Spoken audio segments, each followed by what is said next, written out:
A lot of volatility in the market right now, and here's why.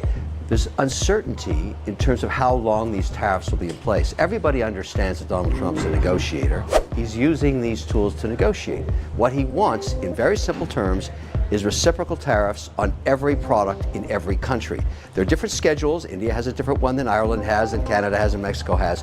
But he's just doing it right across the board. He's saying, look, you're going to charge us 100% tariffs, we're going to charge you 100%. The idea, eventually, is to have free trade with no tariffs. The question the market's asking is, how long is that going to take? And that's why you're seeing this volatility. However, the economy is still pretty strong, so this may be a buying opportunity. You just don't know, so you layer in. You nibble, as I like to say. And I've been doing a little nibbling. But you see the volatility in the market? You've got to get used to it. Yeah, it makes your stomach feel queasy. Get over it. Listen, I'm like most people, okay? I don't know if the tariff plan is going to work perfectly. I don't know. We don't know because our leaders have never been very good negotiators. They've never been negotiating for us, the working class and working people. If you can hear a globalist, a billionaire globalist screaming and crying out in pain, that normally is going to be a good sign for the working class. I'll tell you this right now. If you think you deserve reparations, if you were hoping your student loans were going to get paid off by the government, if you love all these foo-foo nonsense government programs that do nothing except for put band-aids on problems with shoveling money into a furnace, if you're one of these people, you don't talk to me about the stock market. Don't cry to me about the market being crashed because you don't participate in the market. I'm sorry, you really don't. And I know nothing has happened. You've had no adverse reactions at all to what is going on in the markets. So just why don't you sit down? You couldn't even pay your student loan yesterday and wanted reparations, and now you're a financial expert. Sit down, okay? You know, a month before Trump won his second presidency, Howard Lutnick told you then, let's go back 6 months ago and hear what Howard Lutnick had to say. We're going to go on a tariff visit today, guys. Let's go on a visit to the tariffs. Let's go. When you talk to the former president about tariffs, do you see it as a bargaining chip, or do you think you're going to see tariffs across the board of 20%? I think we should put tariffs on stuff we make and not put tariffs on stuff we don't make. It's pretty simple. And of course it's a bargaining chip. We can't sell a Ford or GM in Europe. You go to Europe, you can't sell a Ford or GM. Why? There's 100% tariffs. How about in Japan? 100% tariffs. So do you think if we said, we're going to tariff you the way you tariff us, do you think they're going to allow Mercedes and all these Japanese companies and Porsches and BMWs to all of a sudden have 100% tariffs in America? Of course not. They're going to come and negotiate, and their tariffs are going to come down. And finally, Ford and General Motors are going to be able to sell in these places. How's that sound, Andrew? Of course they're going to come down. Of course. This is just negotiating.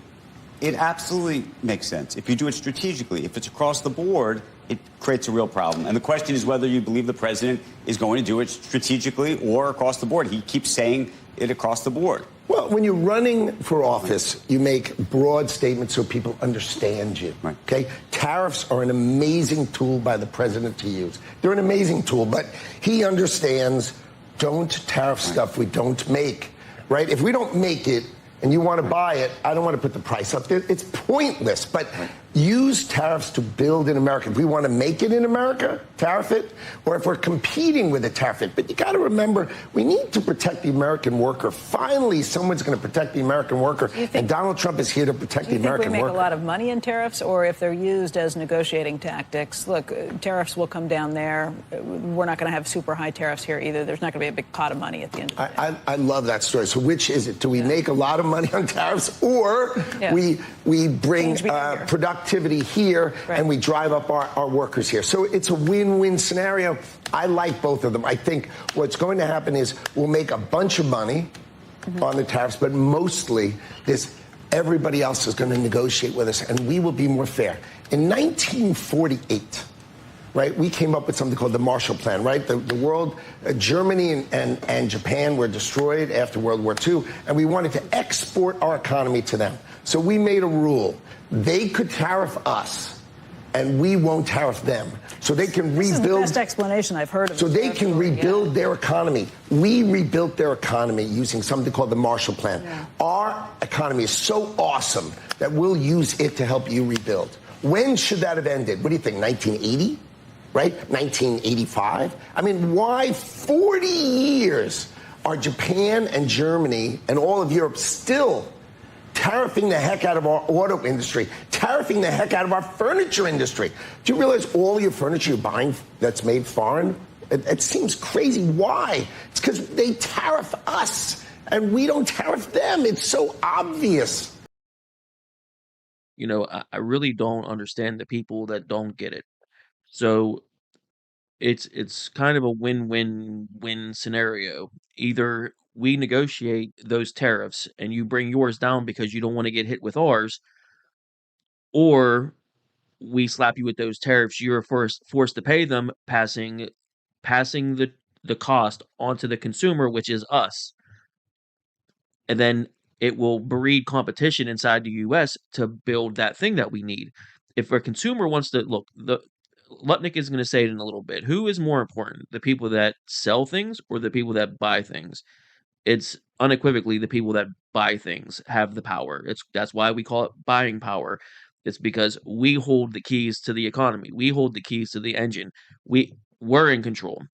So if they don't negotiate and we charge them tariffs, causing their products to be more expensive, and then an American producer starts to produce them, and then they don't have to pay the tariffs, they're going to make the product in America, giving American workers the job and creating the wealth, and that wealth will stay in America. Whenever we buy things that are made in Vietnam and foreign countries, that money, that tariff money and our money that we spend on that product goes back to their home country. It doesn't stay in America to continue to build our economy being spent on American goods in America. It just doesn't make any sense. It will breed that competition. It like the rest of the world charges you a tariff. So an American producer has to deal with that extra cost selling to the rest of the world. When the rest of the world makes that product and send it to America tariff free, that company, that new American company will not be able to compete on the world market. They might be able to sell it a little bit inside of America and not pay a tariff to the rest of the world, but they are cornering their business to the American market. And if they were to try to sell to the rest of the world, they're going to get whacked with tariffs.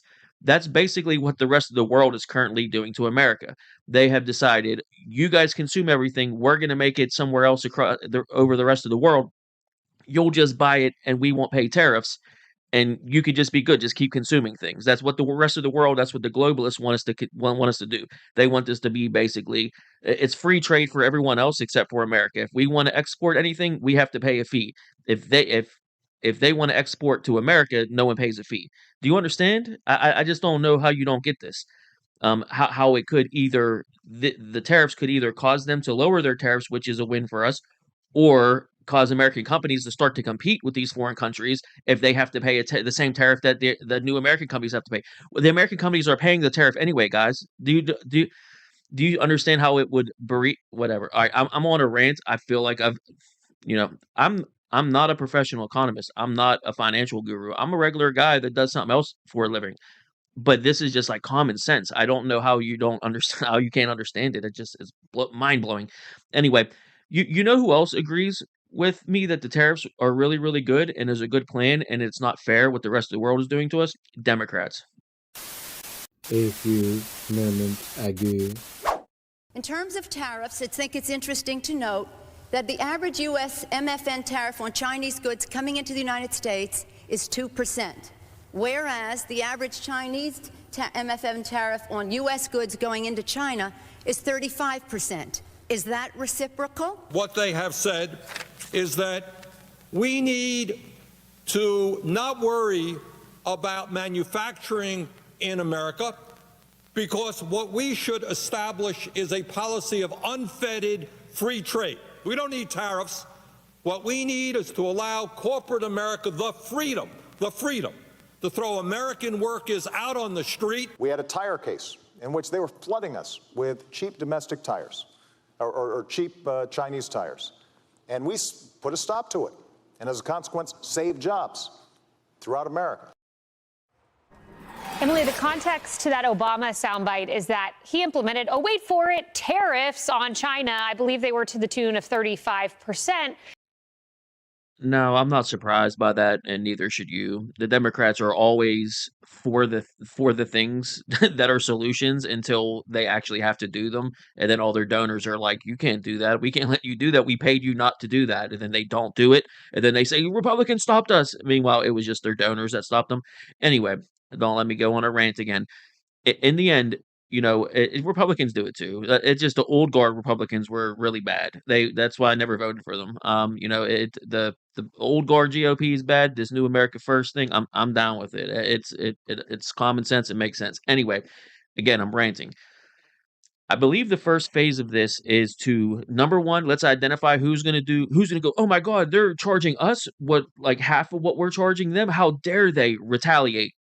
Trump wants to see who's going to retaliate, who's not, and who will come to the table and negotiate and go, some places, Canada, I believe the EU said, hey, 0 for 0, we'll change. We won't charge you any tariffs if you drop yours to 0. Trump wants to say who are really our friends. That's really what it comes down to. I believe that's phase one, is identifying who's willing to go 0 for 0, who's willing to negotiate their tariffs and are willing to pay ours without crying he's crashing the global market. And to be honest, as an American, I don't care about your global market. Don't even bring it up. Don't comment. The global market. I just don't care. Just shut up. Don't care. In the end, the second part of it is him going after the non-tariff barriers. And I'm going to let Howard Lutnick explain the non-tariff barriers just a little bit. It's a little bit outside of my depth. I understand it, but I'm surely not going to explain it to you. So let him explain the non-tariff barriers as well that countries put in place to sell their goods in our country versus us being competitive. So let's hear that. Mr. Secretary, as you know, capitals around the world watching this program right now want to understand what they can do between now and then to avoid those tariffs. What do they need to do? Have you communicated any metrics to them whatsoever? Well, we've been talking to the trade ministers of the major trading partners for more than a month, and we've been talking to them. And so you have to understand, and this is what's difficult for your audience to understand, that tariffs are easy to understand, right? We have a 2.5% tariff on autos, and Europe has a 10% tariff, and other people have a 20% or 15% tariff, and that's sort of easy, so they can all come down. But it's the non-tariff trade barriers that are the difference. Some countries have a VAT, and they take that VAT tax of 20% and they use it to subsidize the production of their domestic industries. That's why we can't sell cars there, because they give a rebate. Either they give it directly. One country told me yesterday that they give it directly to their car manufacturer to make their cars cheaper. That's why they sell successfully and we don't. Others take the money and use it and give cheap energy costs to this production, and that's why the steel industry, why is everybody else so good at steel and we're not? It's because their governments subsidize it. So we really need to change the way trade works around the world. It's tariffs, but don't get confused that these non-tariff trade barriers, they are the monster that needs to be slayed. You've been consistent about this argument: subsidized production, manipulated currencies, foreign trade barriers, something the president addressed just last night. Can we just sit on the numbers just for a moment? The EU, 20%, 24% on Japan, 34% on China. Just what exactly was the methodology to go through all those different barriers to entry that you want to knock down? How did you come up with these numbers? Well, the Council of Economic Advisors, the PhD economists of the administration, coupled with USTR, the United States Trade Representative, they publish a book called Trade Barriers, about this thick, right? And they've been analyzing for decades all of these different tools that these other economies use to hurt America, right? They won't take our corn in India. They won't take our beef almost anywhere. It's unbelievable. They won't take our agricultural products. They just treat us badly because we've allowed them to treat us badly. And when you finally go back at them and say, this has got to end, it's going to be tough for them because they've built their whole social network, their whole economies on basically exploiting America. And Donald Trump has said it's time for America to change that. It's going to be difficult for them to change that, but eventually America is going to be treated fairly, and the production of American factories is going to be incredibly strong growth. Yeah. And you're going to see that growth reverberate through GDP. Remember, people forget the D, gross domestic production. If you buy a foreign-made Toyota, that is not domestic production. Making a car in America, that's domestic production. Mr. Secretary, Hey, I'm sorry if I'm moving a little bit quickly through this. I kind of wanted this to be a tariff tell-all video and try to get all my points through as quickly as I can without kind of harping on everything a little bit too much. So basically, I don't know how we tackle the non-tariff barriers. I really, that's something I'm going to have to leave to the economic PhDs that are advising Trump at this point, about how they combat that and build something similar in America without, the government subsidizing or certain industries that definitely don't need the government being anywhere near it. So that's kind of like I'm not sure how they tackle it. So I'll leave that to them. But apparently, again, phase 2 of that plan is the non-tariff barriers and try to navigate how they do that. Whatever part of the plan it is, phase 2, phase 3, doesn't matter, but it's part of it. And that was my point of sharing that with you is, finding out who's going to retaliate, who's willing to negotiate, who's willing to drop their tariffs if we make our 0 for 0, and go from there and ultimately move in that direction and see what we can do about non-tariff barriers as well.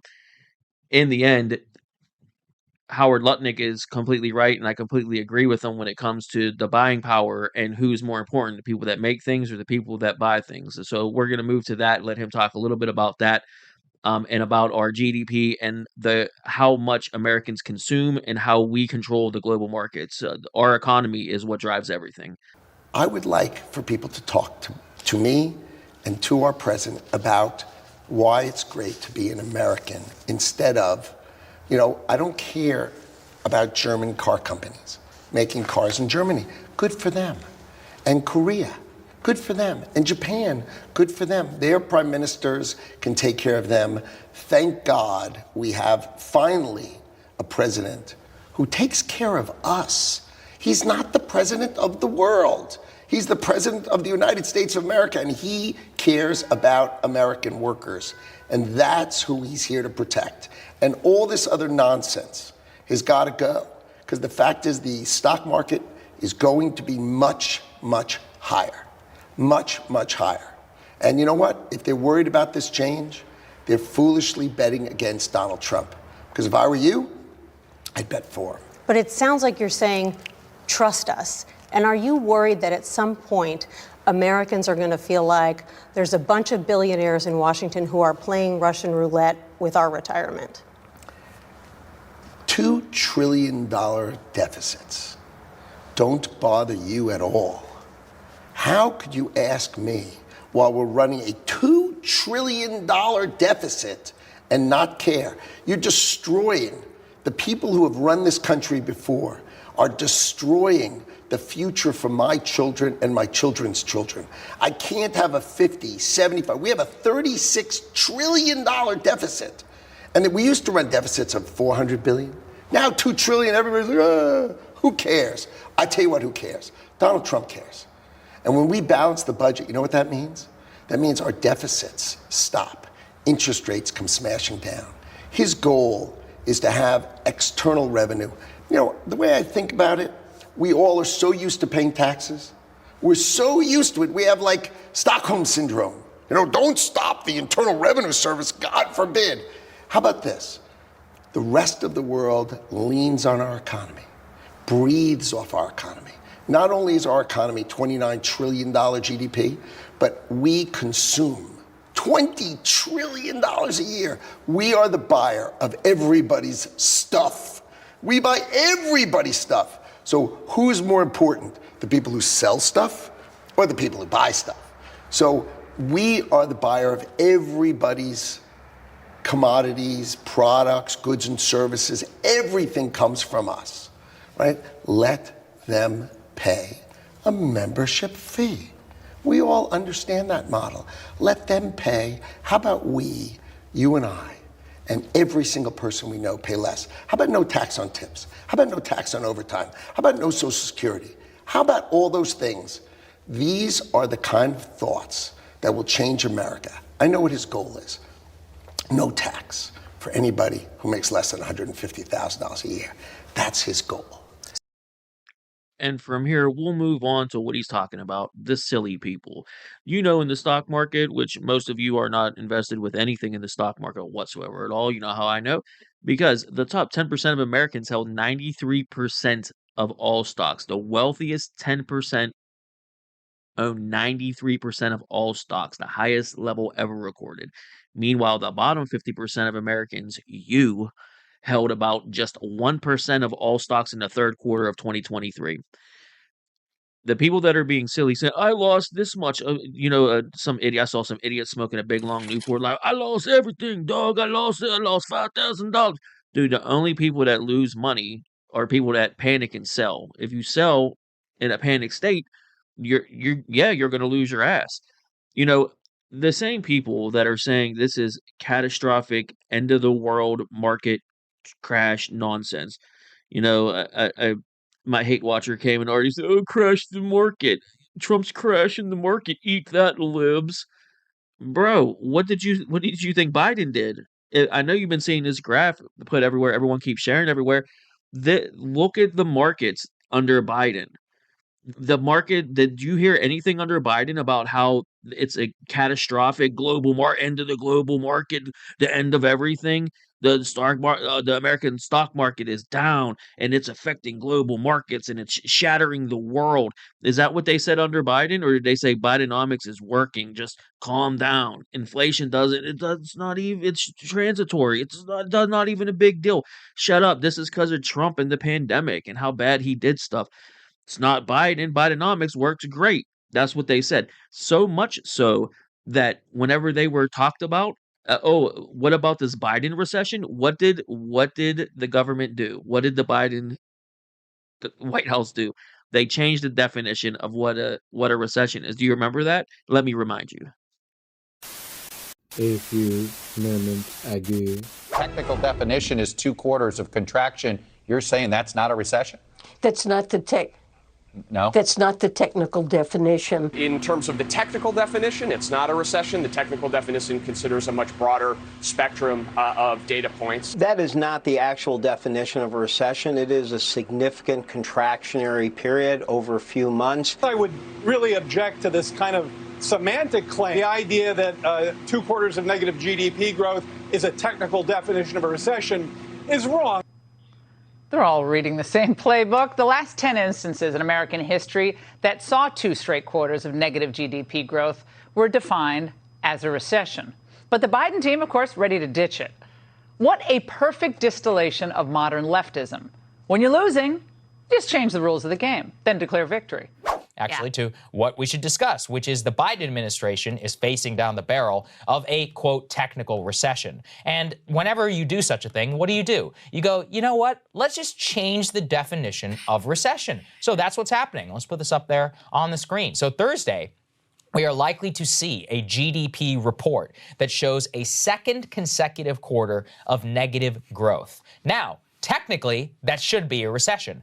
However, the Council of Economic Advisors, which is appointed by the White House and which provides supposed to be nonpartisan economic analysis to the executive branch, is now changing the definition ahead of that Thursday GDP report. And so Jackie Henrich, who is over at Fox News, points out very clearly that the White House release says, what is a recession? Oh, please tell us. While some maintain 2 consecutive quarters of falling real GDP constitute a recession, that is neither the official definition nor the way economists evaluate the state of the business cycle. Instead, both official determinations of recession and economist assessments are based on a holistic look at the data. Based on these data, it is unlikely the decline in the GDP of the first quarter of this year even if followed by another GDP decline in the second quarter, indicates a recession. Well, there's a little bit of a problem with that. Let's go ahead and throw this next one, or let's go ahead actually and listen on CNN whenever the White House economic advisor is pressed for changing this definition. And then we'll also show you some historical stuff which outright proves that the White House is lying. Let's take a listen to the White House spin first. What will be comments from some saying 2 quarters of negative growth in a row, that's a recession. Right, and certainly in terms of the technical definition, it's not a recession. The technical definition considers a much broader spectrum of data points. But in practical terms, what matters to the American people is whether they have a little economic breathing room, they have more job opportunities, their wages are going up. That has been Joe Biden's focus since coming into office. Yeah, so are any of those things happening? No, so it also is a recession. But as Michael Strain points out, let's go ahead and put this up there on the screen. Of the past 10 times that the U.S. economy has experienced 2 consecutive quarters of negative economic growth, how many times was a recession officially declared? 10. So 10 out of 10 times. Now look, I get that it's not great PR optics, but redefining definitions of recession is frankly, in my opinion, worse than saying, yeah, we're living through hard times, I'm doing everything I possibly can about it. I will give one counter defense, Crystal. I spoke with Joe Weisenthal, friend over at Bloomberg. Here's what he says. Every single post-World War II recession saw unemployment rise before it or during it. However, in the first half of 2022, we saw unemployment fall from 3.9 to 3.6. So that is the defense of like the White House position. Yeah. And, you know, Joe is not spinning. He's just giving you the facts of why this one is wonky. Fine, say that. Hey, this is a wonky recession. But redefining the term recession and really gaslighting people, also using criteria which clearly are negatively trending for all of the American people, on top of the fact that everybody knows that nothing is working in American society, you're not fooling everybody. Yeah. It's such an insane move on their part. Nominal. I mean, it is true. It is totally the Democrats' way to, whenever they're failing, just to change the definition, move the goalposts, pack them goalposts up, put them in the back of a backpack, and start running away. Again, guys, you were here, and you were changing definitions of recession to say this isn't bad and Bidenomics is working and everything's going to be fine. Just calm down, you idiots. No, everything's totally fine. You were there saying that. And now we're up at the top with just a dip, and you're everyone. What, the global markets are collapsing and the world is shattered? What are you talking about? What is going on? Again, Democrats shifting reality to bolster their side of it. Whenever the billionaire globalists are squealing like pigs because of what Donald Trump is doing, who do you think is being harmed? Because the media is telling you that Donald Trump is doing this to hurt you, the regular man, not the billionaires. But who's crying? Who's complaining? That top 10% of the wealthiest is complaining because it's hurting their markets. It's hurting what they're doing. It's not hurting regular Americans. It's not hurting you and me. It's not, it's just not. So eventually it can hurt us. You know, I'm not saying that this stuff is going to work perfectly. I'm not saying it's definitely a plan. It's something different. What were we going to do, guys? Just keep going to $2 trillion, $4 trillion deficit? You know, ultimately the main goal and the final phase of the plan is to ultimately get free trade across the world. Whenever everyone says they want free trade, they mean they want to charge America a whole bunch of money because we have it. But we're not allowed to charge them anything because just poor them. That can't we just let them get a piece of the pie? You know, what about us? What about our regular people? What about our impoverished people that need those social programs and need that stuff? How do we pay for that stuff? We continue to pay for the social programs that we know we need for the impoverished and the people that need a handout. We keep giving those handouts out while we're not balancing the budget and just going, well, we'll figure it out later. But we can't cut the Social Security. We can't cut Medicaid. We can't cut Medicare for elderly. We can't cut those programs. We will always pay for those programs. Those programs are never going away. But let's balance the budget and let's create wealth somewhere else. So maybe we don't have to tax people that make less than $150,000 a year. But let's drive the manufacturing jobs in America back up again. You know, that's the ultimate goal. And if you can't see that, then honestly, you're just not very smart, and you've been watching CNN a little bit too much, and you've been watching the wrong side of things. I don't know what to tell you, but everything about this is a win-win-win scenario, no matter what happens. And I don't see, you know, ultimately, yeah, there are some bad things that can happen with it. You know, But man, how can you not respect someone actually trying to negotiate and do something right for American people and the American industry? I just don't see how you're confused at this point. Multiple phases of this could go our way and go the way we want it to. In the end, already, the last thing I'm going to show you, we'll button this up, is 50 world leaders have already stepped forward wanting to negotiate with Donald Trump. And that was ultimately the goal. That's the final phase of the plan, is just to negotiate and come up with good free trade and reasonable trade with the tariffs in place or not in place, depending on who we're dealing with and what exact industries we're talking about. Then the non-tariff barriers as well, they're going to go after. They're smarter than me. They're going to have to figure that part out. I don't know too much about that. In the end, 50 world leaders have come forward. Let's hear a little bit about it, and we'll end this. Donald Trump's tariffs are causing mass hysteria across the globe. But it seems as if the extreme measure may just be working exactly as Trump planned all along. Since announcing the tariffs just days ago, over 50 world leaders have called the president to negotiate in the hopes of reaching a free trade deal that will be mutually beneficial to all. I got a report from the USTR last night that more than 50 countries have reached out to the president to begin a negotiation. But they're doing that because they understand that they bear a lot of the tariff. And so I don't think that you're going to see a big effect on the consumer in the U.S. because I do think that the reason why we have a persistent long-run trade deficit is these people have very inelastic supply. They've been dumping goods into the country in order to create jobs, say, in China. And in addition to several leaders jumping on the phone, some have even gone further, immediately cutting their tariffs on the United States to show they are serious about maintaining their close relationship with the superpower. Taiwan's President Lai Ching-te released a statement saying he would be scrapping tariffs on US imports as a basis for trade negotiations. This comes after Israel's Prime Minister Benjamin Netanyahu was the first leader to cut tariffs on US goods after Trump's historic Liberation Day speech. And Netanyahu hasn't wasted any time, jetting into Washington for talks with the president tomorrow. The Prime Minister said, "I am heading to the US at the invitation of President Trump to discuss the hostages, the completion of the victory in Gaza, and the tariffs also applied to Israel. I hope I can help in this matter." And Vietnam has also hopped on the bandwagon to cut tariffs to maintain their relationship with the US.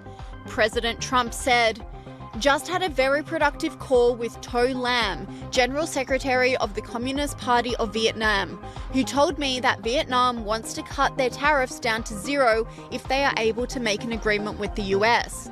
This news sent Nike's stock price back up, as the iconic shoes are made in Vietnam.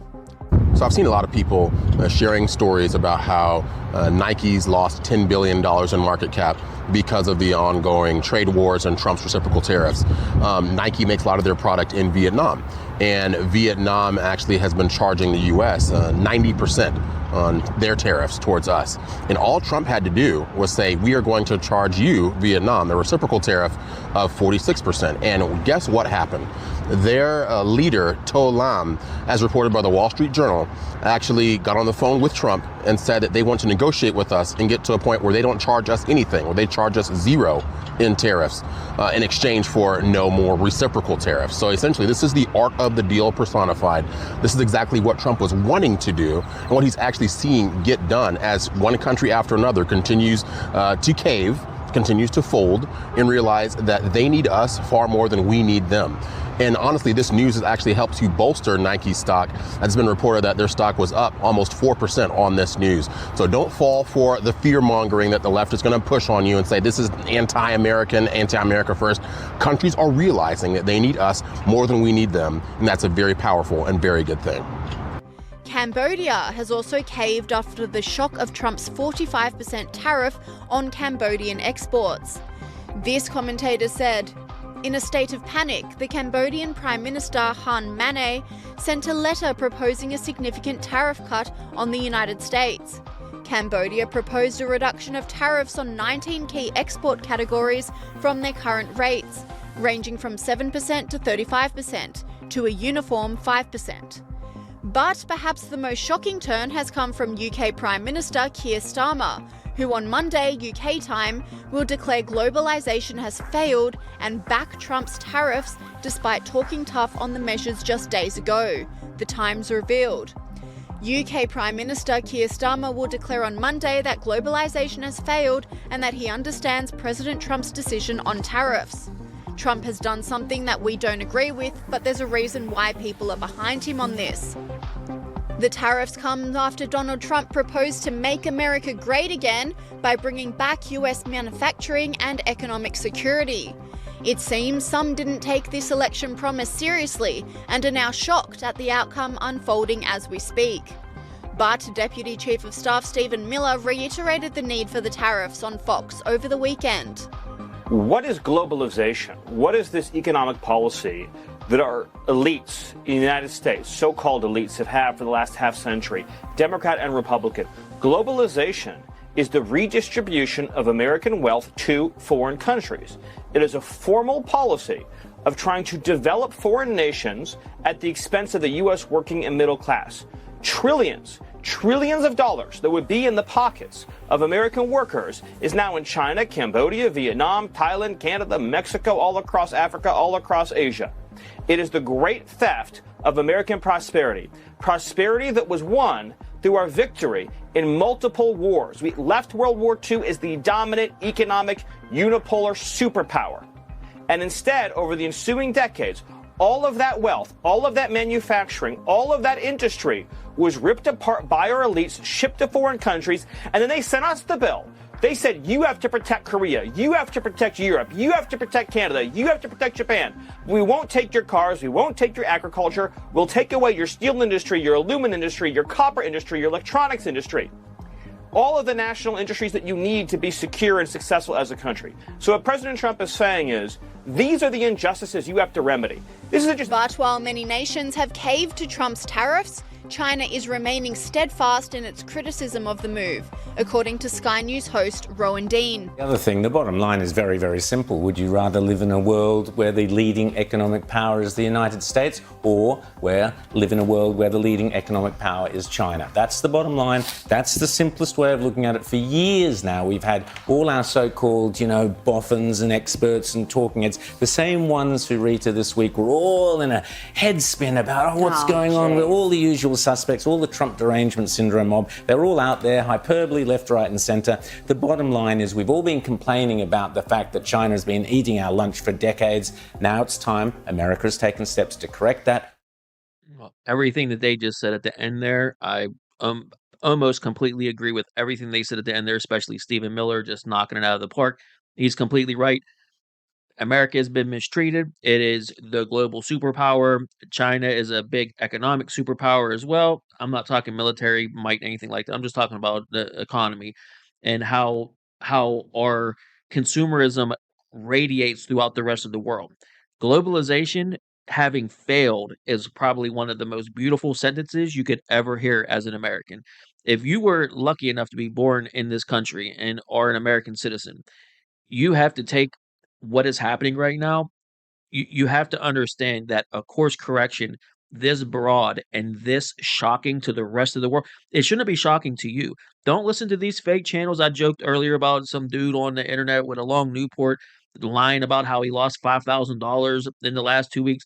That I promise you, that dude does not own anything in the stock market. Okay. Don't listen to these fake Democrat channels telling regular working class Americans to be afraid and it's the end of the world. I've already showed you throughout this entire video that it was much, much worse on the stock market and global market under Biden. That was much worse than what's happening right now. Now, it can get worse. I'm not saying this is going to go perfectly, but this is very encouraging. Everything that's happening, you just have to hold tight. If you lost, it's because you panicked and sold. That's why you lost. The top 10% of the wealthiest people in the world, they're the ones that are squealing. Why do you think these fake protests are happening all across the country? Over 1,400 protests with red dots all over the country in major cities all over the country, this hands-off protest. That coverage is going to be coming soon. All those paid protesters are getting exposed.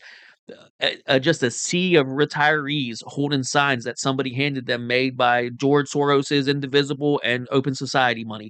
It's an absolute joke. Don't let me get started on a tangent there. Let me finish the video up here, guys. Sorry, this was a long one, but I just wanted to get all the little tariff tidbits in there. I might break this down into a multiple part video to release. So if you watch it once, I'm sorry if you see another version of it. It's just I'm cutting it up because people don't want to see a 40-minute video. I get that, but I just felt the need to cover this and just see my optimism about how it's going and how I think it can go.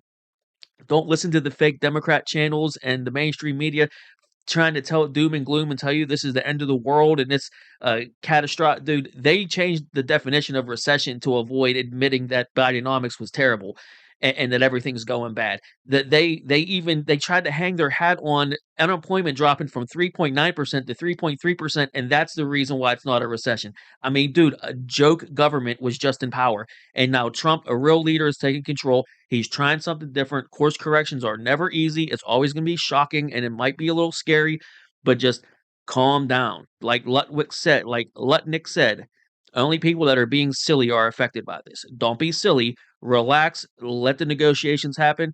All right, man. I'll see you guys on the next one. I got some protest videos coming. I'll see you guys soon. Thanks for watching. Thanks, Rich. I mean, and really, not to mention right at the end, but like you do realize the stock market and all those financial sectors, it's just a big Ponzi scheme. It's a big system of people that have money betting on what is worth what. They're all just betting and manipulating the market to make money off the money that things are worth. There is no wealth involved in that. There is nothing of substance in the stock market. It's just a bunch of money betting on money about what money's worth. Stop or be calm and make rational decisions with those decisions you make. Do not gamble in the stock market. It's not a good idea.